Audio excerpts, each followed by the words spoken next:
गोरखपुर का जो चुनाव हो रहा है उसके मुख्य मुद्दे क्या हैं? मुख्य मुद्दे यही है, विकास है, महंगाई है, बेरोजगारी है, लोगों के पास यही सब लेके है। और हम लोग पब्लिक में जाके ये बताना है भैया महंगाई जो है किस वजह से आने वाले दिन में धीरे धीरे कंट्रोल करके लाया गया है, आने वाले दिनों में इसे और कम किया जाएगा। बेरोजगारी के मुद्दे पे बात कर रहे हैं तो इधर जो है बहुत से औद्योगिक उद्योग लगाए गए हैं, लोगों की नियुक्तियां चल रही हैं, ये भी आने वाले दिन में कम हो जाएंगी। नियुक्ति कम हो जाएंगी? नहीं, बेरोजगारी कम हो जाएगी। अगर 2024 से बात करें तो 2 करोड़ रोजगार का वादा था। देखिए 2 करोड़ रोजगार का वादा था तो 2 करोड़ प्रति वर्ष का जो आंकड़ा था उस आंकड़े पे आप जाएंगे तो रोजगार लोगों को मुहैया कराया गया है। आप जाके सरकारी आंकड़े को देखिए और काफी हद तक रोजगार उपलब्ध कराया गया है लोगों को। आपने महंगाई बोली। हाँ, सिलेंडर 400 था। हाँ। आज 1030 रुपए। ठीक है, आप सिलेंडर के ऊपर भी जाके अगर आप देखेंगे तो सिलेंडर पे आने वाले दिन पर महंगाई के हिसाब से ही सिलेंडर का वैल्यूएशन किया गया। लोगों की आवश्यकता बढ़ गई, जिसकी मांग और पूर्ति में फर्क आने के कारण उसका रेट जो है बढ़ा, लेकिन सिलेंडर का रेट जो है अधिक होने के बाद भी उसको जो है धीरे धीरे न्यूनतम करके जो है इस वक्त 1000 के आसपास लाया गया है। और आने वाले दिनों में जब पाइपलाइन और सारी चीजें बैठ जाएंगी तो ये बहुत मिनिमाइज हो जाएगा। 400 रुपए से भी कम सिलेंडर आपके घर पे आपको मिलेगा। अंदर पाइप लगा हुआ है और पाइप के थ्रू ही गैस आ रही है, लेकिन वहाँ भी 1000 रुपए के ऊपर ही है। अब लखनऊ के उनका कंजम्पशन आप देखिए ना, 1000 रुपए है। पहले हो सकता है कि वो 2 सिलेंडर इस्तेमाल करते रहे हो, 3 सिलेंडर इस्तेमाल करते रहे हो, तो 3 सिलेंडर पर भी अगर आप जाके कैलकुलेशन करिएगा तो 400 के भी हिसाब से करिएगा तो 1200 हो गया। अब आज 1000 दे रहे हैं 3 सिलेंडर के उपयोग की जगह, अगर वो 1000 दे रहे हैं तो उनका 333 रुपया सिलेंडर कास्ट हो गई ना। आने वाले दिन में गोरखपुर में भी ऐसे ही हो जाएगा। मैं जो बात कह रहा हूँ वो 1030 रुपए प्रति 14 किलो के नहीं, हाँ, आप एक सिलेंडर की बात कर रहे हैं। आप जो लखनऊ के पाइपलाइन पर आप आए हुए हैं तो आप कह रहे आज भी उतना ही बिल आ रहा है। नहीं, आज भी आ नहीं रहा है, यही रेट वहाँ भी है। आप कह रहे हैं 400 रुपए, अगर पाइप नहीं कम होगा, धीरे धीरे सुनिए, अभी नई चीजें लगाई गई हैं। वहाँ पर लगे हुए लखनऊ में कम से कम 7 साल हो चुके हैं। एलडीए कॉलोनी कंप्लीट, एलडीए एक एरिया हुआ है ना, अभी लखनऊ में और जगहों पे काम चल रहा है ना। मेरी पूरी बात सुन लीजिए ना। एलडीए हो चुका है, जानकीपुरम विस्तार हो चुका है, जानकीपुरम हो गया, विकास नगर विस्तार हो चुका है, विकास नगर हो गया, इंदिरा नगर के बहुत से एरिया में पूरा लखनऊ कवर हो गया ऑलमोस्ट। नहीं पूरा कहाँ लखनऊ कवर हुआ है तो और जगह अभी डेवलपमेंट का काम चल रहा है ना। अभी जब डेवलपमेंट पूरा काम हो जाएगा उसके बाद से आप इस पे बात करिएगा कि हाँ ये किस लेवल तक हम गए हुए हैं। 2017 से अगर हम यूपी के अंदर देखें तो कितनी सरकारी नौकरियां दी गई हैं या कितने एग्जामिनेशन हुए हैं जिनके जो है पेपर लीक नहीं हुए हैं। और वो देखिए पेपर लीक किस सरकार में नहीं हुआ है, किस सरकार में नहीं हुआ है।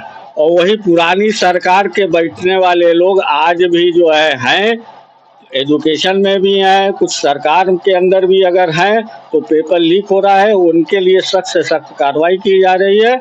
और आने वाले दिनों में इनके ऊपर इतने सख्ती की जाएगी कि लोग उससे नसीहत लेके अपराध नहीं करेंगे। 7 साल में तो नहीं कर पाए, 7 साल में तो नहीं कर पाए। वो काफी ज्यादा कम हुआ है, काफी ज्यादा कम हुआ है। आप सुनिए पेपर लीकी भी हम बता रहे हैं कि आप आने वाले दिन में जो पहले जो पेपर जो लीक होते थे और इस वक्त में काफी ज्यादा कमी आई है। पहले तो जिले स्तर पे लीक हो जाता था, अब व्हाट्सएप का दौर आया हुआ है। एक आध जगह अगर लीक हो रहा है तो व्हाट्सएप के जरिए पहुंच जा रहा है।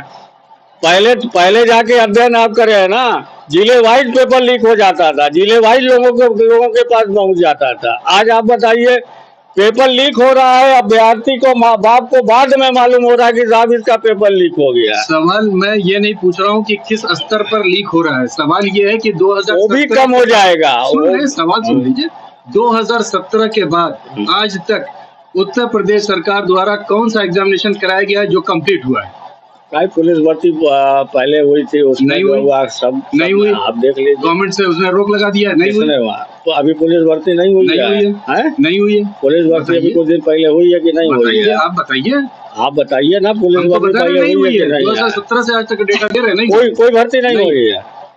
अब इसका संज्ञान तो हमें नहीं है, इसके बारे में हम वो करके फिर आपसे डिबेट करेंगे। आपका बीजेपी का एक नारा होता है, सबका साथ सबका विकास, ठीक है, होता हुआ दिख रहा है? कब क्यों नहीं है? मोदी जी की ये बताइए, आप एक मिनट हमारी बात आप सुनेंगे?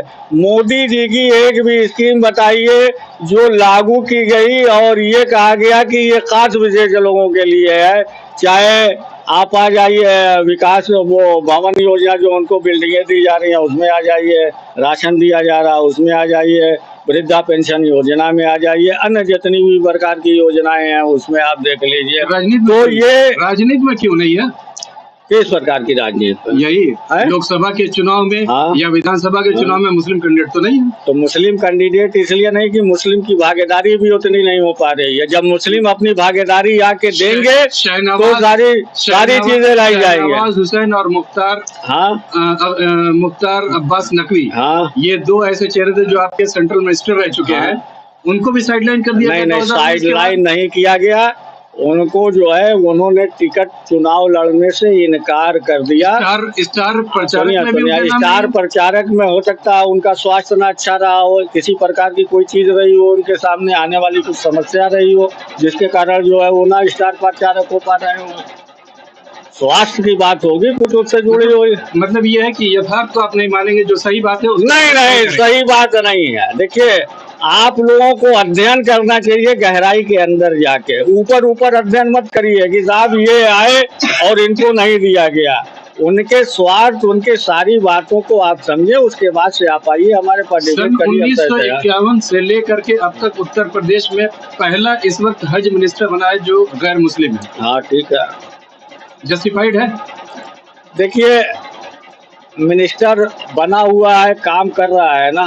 पहले के जो मिनिस्टर बने थे हज वाले, उनसे तो बढ़िया काम कर रहा है, सारी चीज़ें मुहैया करा रहा है, दे रहा है। आप चले जाइए एयरपोर्ट पे देख लीजिए लोगों को कितनी सुविधाएं मिल रही हैं, लोग लगे हुए हैं, हाजियों की लोग मदद कर रहे हैं। आप जाके उसको तो देखिए, नाम से मत देखिए कि ये सतीश चंद्र है, ये सुभाष भाई है, इस नाम से मत देखिए। आप काम देखिए जाके। आप कोई भी हो मिनिस्टर, नहीं, कोई भी मिनिस्टर हो, आप इस पर आप मत बहस करें। आप वक्फ बोर्ड और हज मिनिस्टर कौन है इस वक्त यूपी का? हम इस बारे में हम नहीं, आप हम काम के बारे में आपसे बैठ के बहस कर रहे हैं और काम पे बैठ के बहस कर लीजिए हमसे। आप जाइए पहले एयरपोर्ट पे जाके आप देखिए, लोगों की सुख सुविधा देखिए, सबको जाके देखिए। आप कौन मिनिस्टर है? कोई भी मिनिस्टर हो। अच्छा, ये जो गोरखपुर में चुनाव हो रहा है 2024 वाला लोकसभा का, उसमें आपकी पार्टी तो इलेक्शन लड़ नहीं रही है, गठबंधन में काजल निषाद जी लड़ रही हैं सपा से। किन मुद्दों पर लड़ाई है और कहाँ पर स्टैंड करते हैं? देखिए, जहाँ गठबंधन होता है और जहाँ मिलकर के चुनाव लड़ा जाता है, देश की अस्मिता को बचाने के लिए, देश की एकता अखंडता कहीं रही है, उसको लेकर के जो है ये गठबंधन तैयार हुआ। और इस गठबंधन के अंदर जो है हम समाजवादी पार्टी है, कांग्रेसी नहीं है, आम आदमी पार्टी है, तो टोटल मिलाकर के जो है 23-24 दल हम लोग मिल करके जो चुनाव लड़ रहे हैं। आपने इससे पहले भी देखा होगा कि देश की एकता और अखंडता जब लगी राहुल गांधी जी को, हमारे नेता, तो उन्होंने जो महीनों जो है वो जो है पद यात्रा उन्होंने किया, भारत जोड़ो यात्रा। कहीं न कहीं उनको लग जरूर रहा था कि कहीं न कहीं देश टूट रहा है, देश टूटन के कगार पे है। और जनता की बुनियादी सवालों पर जब सवाल जनता करती है, अपने नेताओं से जिसको चुन करके जो है उतने बड़े जो है मंदिर में भेजती है जहाँ पे वो फैसले लेते हैं, उनके फैसले, जनता के फैसले जो हैं, ये वर्तमान की सरकार, भाजपा सरकार, मोदी सरकार वो ले नहीं पाई, इनको हाशिए पे लाने का काम किया है। जबकि इनके अपने वजूद को, आम आवाम के वजूद को जो है वो हाशिए पे लाने का ये भाजपा वालों ने किया, आरएसएस ने किया है। तो सारी चीज़ों को देख करके राहुल जी जैसे जैसे चले हैं, हर आदमी की जो है चीज़ों को पूछते रहें, चलते रहें, कारवा बनता रहा। और जो भी परेशानियां, जो भी दिक्कतें हैं, लोगों से जो है पूछा, लोगों ने जो खुल करके जो है उनको बताया सारी चीज़ों को जो है। और उसके बाद से राहुल जी ने जो एक फैसला लिया, जो निर्णय लिया, वो निर्णायक निर्णय लिया कि क्या करना है, उसको लेकर के जो है आज जो 2014 के बाद से 2024 तक, 2014 से लेकर 24 तक जो जिस तरह से झूठ बोल करके जनता की बुनियादी सवालों को जो कुचल करके जो है जनता जो है परेशान है। तरह इमाम है, अपराध पे कोई कंट्रोल नहीं, महिलाएं जो हैं कहीं सुरक्षित नहीं। किसानों का हाल आपने देखा ही है, किसान बुरे हाल में है। किसान अगर कहीं मुंह खोलता है तो उस पर जो है गाड़ियां चढ़ा दी जाती हैं, उनकी हत्याएं कर दी जाती हैं। ये सारी चीजें जो हैं, अपराध जो है सर चढ़ करके बोल रहा है। इनके जो भी काम है सारी चीजें सिर्फ पेपर में है कि हम जो है अपराध मुक्त जो है अभी प्रदेश कर देंगे, पूरा देश कर देंगे। ऐसा कुछ है नहीं, ऐसा कुछ है नहीं, ये आप समझ लीजिए। आपने अभी एक अपने इंडिया गठबंधन के घटक दल का नाम लिया था, आम आदमी पार्टी। पंजाब पर क्यों नहीं है आपका गठबंधन? देखिए, जहां जरूरत पड़ी वहां पर जो है हम लोग एक साथ हुए। आज देश को जरूरत है 1947 के अंदर जो एक युद्ध हुआ, एक जंग हुई जिसे जीता गया, और उसके बाद से जो है 47 में देश को आजाद कराया गया, और 2024 में जो है भारतीय जनता पार्टी की इन ताकतों से जो है इस जो है प्रदेश को और देश को आजाद कराया जाएगा। फिर हम वहीं पे आते हैं, पंजाब में ऐसी कौन सी वजह थी कि जहां पर आपका इंडिया गठबंधन काम नहीं किया? पंजाब में आम आदमी पार्टी के खिलाफ कांग्रेस लड़ रही है। देखिए, वहाँ सिर्फ नेतृत्व का अपना एक मसला था, एक अपने मसाइल थे।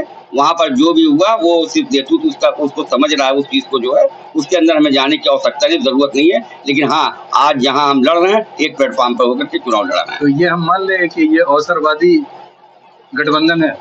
नहीं, ये आप कैसे कह सकते हैं अवसरवादी गठबंधन है? इसको अवसरवादी नहीं कहेंगे आप, इसको तो आपको ये कहना चाहिए कि ये जो है ऐसा गठबंधन है जिससे जो है जो कास्कस है इस देश के अंदर जो है उसको जो है खत्म करने के लिए जो है उसको जो है नाबूद करने के लिए जो है ये गठबंधन बनाया गया है। और सभी लोग मिल करके जो है, देखिए आम आवाम जो है जनता के सवाल जो थे बहुत बड़े होते हैं। अगर हमारी जनता ही जो है खुशहाल नहीं रहेगी और हमारी जनता की बुनियादी सवाल जो पूरे नहीं होंगे, अगर उनको जो है प्रताड़ित किया जाएगा, तो ये समझ लीजिए कि जो ऐसी चीजों से जो है परहेज करने की जरूरत है। हम कांग्रेस के जो लोग हैं, जो गठबंधन का जो हम लोगों का बनाया गया है, वो गठबंधन मिल करके जो है काम करेगा और उनको जो है इस वर्तमान की सरकार से उनको मुक्त कराएगा। अगर यूपी में बात करें तो सबसे मजबूत गठबंधन आपका सपा के साथ है, लेकिन प्रदेश अध्यक्ष अजय राय जी किसी भी सपा के रैली में नहीं मौजूद थे, क्या वजह हो सकती? नहीं, ऐसे कैसे आप कह सकते हैं? वो खुद वो चुनाव लड़ रहे हैं। अभी उपचुनाव हुआ था मऊ का, गाजीपुर का, तमाम उन चुनाव के अंदर जो है हमारे प्रदेश अध्यक्ष जी गए थे। आप ये कैसे कह सकते हैं नहीं गए थे? आज वो भी चुनाव के अंदर हैं, वो भी चुनाव लड़ रहे हैं, तो जाहिर सी बात है कि समय नहीं है। बाकी तमाम लोग जो है जा ही रहे हैं, आ रहे हैं। आप बनारस में 7वें चरण में चुनाव है, शुरू की 1, 2, 3, 4, 5 चरण में कहीं गए नहीं वो, और उनका ये स्टेटमेंट भी आया था कि हम नहीं जाएंगे। जी, जहाँ जो आवश्यकता है, क्योंकि बनारस से चुनाव लड़ रहे हैं, बनारस जो है मोदी जी भी वहाँ से चुनाव लड़ रहे हैं, वो हल्का वो वहाँ का चुनाव नहीं है। सारी वर्ग व्यवस्थाओं को सुदृढ़ करना है। चुनाव में जो है हमारे प्रदेश अध्यक्ष जी गए हुए हैं और चुनाव जो है बहुत ही जो है जिम्मेदारी के साथ लड़ रहे हैं। वहाँ जो जरूरत है, बाकी की जरूरत जहाँ भी है वहाँ हमारे शीर्ष नेता तो जाहिर है। गोरखपुर की बात करें तो सेकंड हाई प्रोफाइल सीट होती है गोरखपुर। अगर बनारस यूपी के अंदर बात करते हैं, बनारस के बाद यहाँ पर सिटिंग एमपी लड़ रहे हैं, उनके रिपोर्ट कार्ड में 10 में कितने नंबर आप उनको देते हैं? पिछला 5 साल का अगर रिपोर्ट कार्ड देखा जाए तो देखिए, वो सभी जानते हैं कि वो जो है योगी जी की वो सीट है, वो यहाँ की जो है सीट है। और आज जो है वो चुनाव जो है लड़ रहे हैं और उनको जो चुनाव लड़ा जाए, इससे पहले ये भी चुनाव लड़े हैं, 19 का लड़े हैं और उसके बाद दूसरी बार ये दूसरे चुनाव ये लड़ रहे हैं। और यहाँ पर जो चुनाव होता है, तो यहाँ का जो चुनाव योगी जी का जो चुनाव होता है वो हिंदू मुस्लिम के नाम पर होता है और मंदिर के नाम पर होता है। तो ये मान लिया जाए कि मंदिर से समर्थित जो भी खड़ा होगा वो यहाँ से जीतेगा? नहीं, ये कतई नहीं माना जाएगा कि जो है वही जीतेगा, ये कतई नहीं माना जाएगा। जहाँ फिर हमने आपसे कहा कि जनता जो है पूरी तरह से जागरूक हो चुकी है, जनता ये समझ चुकी है कि आज जो है जो आवश्यकता देश के अंदर है वो हमें जो है अपना संविधान बचाना है, हमें महंगाई से जो है हमें निजात पाना है, हमें जो बेरोजगारी का जो मसला है बहुत बड़ा मसला, उससे निजात पाना है। हमारे बच्चे जो है पढ़ लिख करके जो पेट काट करके बच्चों को पढ़ाया जाता है और जब पेपर जो है वो देने जाते हैं, सर्विस का हो मसला हो, किसी भी मसले पे अभी कुछ होता ही नहीं है कि पेपर जो है बाद में या बीच में लीक हो जाता है। इन तमाम चीज़ों को जो है बहुत अच्छी तरह जनता समझ चुकी है और जो चुनाव ये हो रहा है ये मुद्दों का चुनाव है। अब मुद्दों पर जो है जनता जो है गठबंधन के साथ है, कांग्रेस के साथ है। यूपी में 80 में इंडिया गठबंधन को कितनी सीट?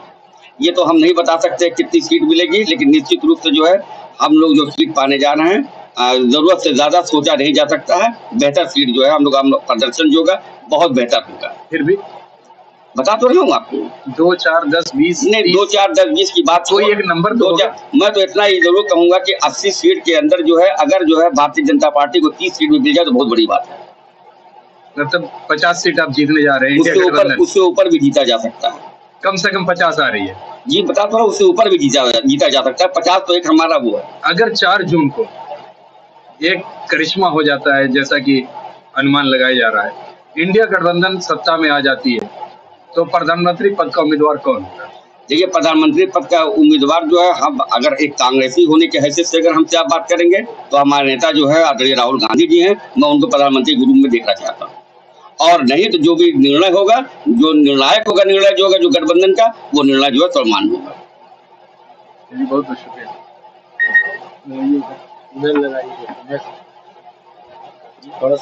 आपके सवाल जवाब ठीक है। ठीक है।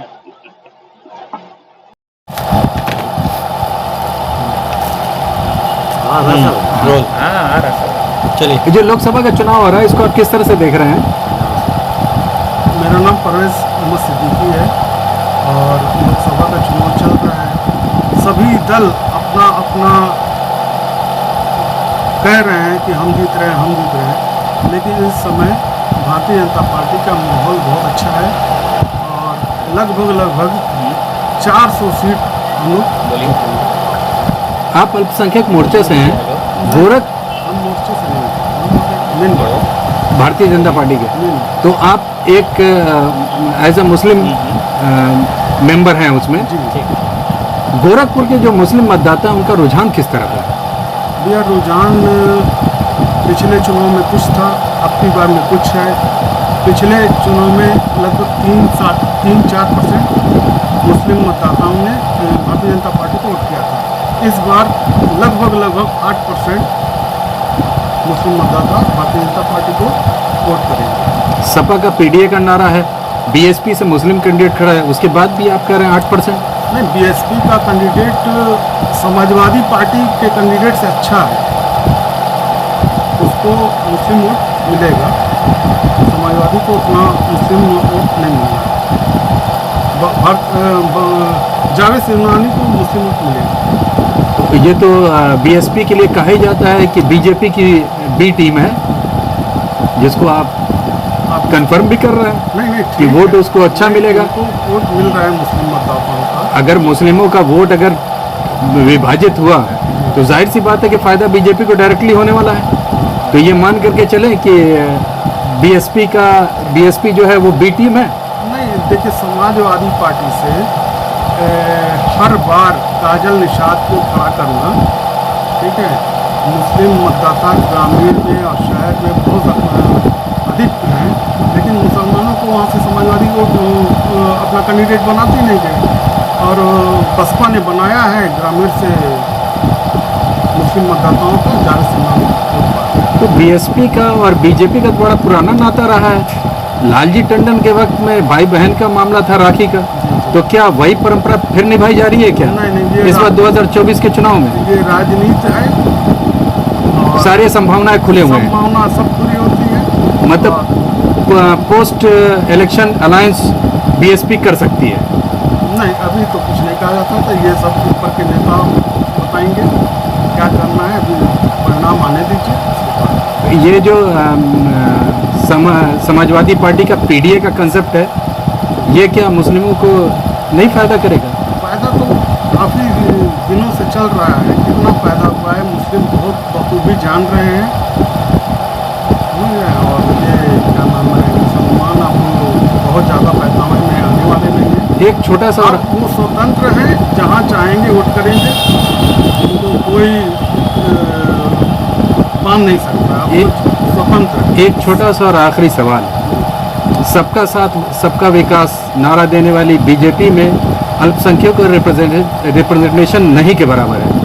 आप इसको किस तरह से देखते हैं? आप एज ए अल्पसंख्यक मेंबर हैं। देखिए भारतीय जनता पार्टी पूरा प्रयास कर रही है और अभी साउथ में एक कैंडिडेट को मिला है, पूरा हरियाणा में साउथ में एक टिकट मिला हुआ है। यदि वहाँ से बचते अगली बार एक मिला है और वो 10 हो जाएगा। मुख्तार अब्बास नकवी, शाहनवाज हुसैन 2019 से गायब है, जो आपके सेंट्रल मिनिस्टर रहे हैं, फिर भी सबका साथ सबका विकास। शाहनवाज हुसैन है अभी और पार्टी में बने हैं, वक्त के साथ साथ बदलाव होता है तो फिर आएंगे। पार्टी में तो आपके आडवाणी जी भी बने हुए हैं। अब उनकी उम्र आप देखिए, वो अब वो उतना सक्षम नहीं है काम करने में। उम्र की बात आपने किया, 2014 में आपके प्रधानमंत्री ने कहा था कि 75 साल जब उम्र हो जाएगी तो रिटायरमेंट हो जाएगा और लोग मार्गदर्शक मंडल में चले जाएंगे। 17 सितंबर 2023 को 75 साल के आपके प्रधानमंत्री हो रहे हैं। अगला प्रधानमंत्री कौन? बिल्कुल हो रहे हैं, लेकिन वो लगते नहीं है 75 साल, अभी वो 65 साल के लगते हैं और एक्टिविटी और जोश उनका 65 साल वाला है। आडवाणी जी भी 2014 में बहुत एक्टिव थे और अकेले ही सब कुछ कर रहे थे, फिर भी उनको मार्गदर्शक में डाल दिया गया, तो ये दोहरी नीति। नहीं, उनको तो गुरु के जगह पे भारतीय जनता पार्टी ने बैठाया, उनसे परामर्श किया, उनकी सहमति से उनको सहमति। 2014 की अगर चुनाव की बात करें तो आडवाणी के फोटो कहीं किसी बैनर पर नहीं थी। कौन ऐसा गुरु कौन सा कि जिसका उनका निर्णय था, आडवाणी जी का निर्णय था कि मेरी फोटो नहीं लगेगी। ये उनका निर्णय। 2018 में आडवाणी जी के आंसू और लेटर भी आपको याद होंगे। वो भी याद होगा जब राष्ट्रपति के लिए आवेदन कर रहे थे और रात ही रात कल्प्रेट बना दिया गया उनको। नहीं, शाम को 5 बजे कोर्ट ने आदेश कर दिया, दूसरे दिन नॉमिनेशन था। तो इसको किस तरह से देखते हैं? आंसू की बात ये थी कि इतने बड़े बहुमत से वो जीते थे, खुशी के आंसू। चलिए, बहुत बहुत शुक्रिया।